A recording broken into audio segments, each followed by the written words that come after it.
এই পৃথিবীতে কোনো পাপীকে কেউ মানুষ হিসাবে স্মরণ করে না, ওই পাপের নামে স্মরণ করে। কোন সুদখোরকে মানুষ আর সুদখোর কয়, মানুষ কয় না, সুদখোর কয়। ওই পাপের নামেই সে চিহ্নিত হয় যে তে একটা সুদখোর, তে একটা ঘুষখোর, তে একটা নেশাখোর, মদখোর, গাঁজাখোর, পুট্টাখোর, বাবাখোর, ডাইলখোর, ইয়াবাখোর, অসৎ, ব্যভিচারী, লম্পট, চরিত্রহীন, জুয়ারি, নারী লোভী, জেনাকার, ব্যভিচারী।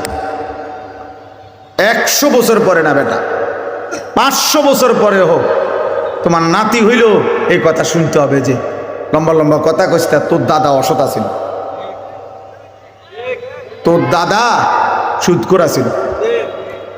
এই সময় কইতে পারছি না তোর দাদার সামনে, অন্তরে কইলাম।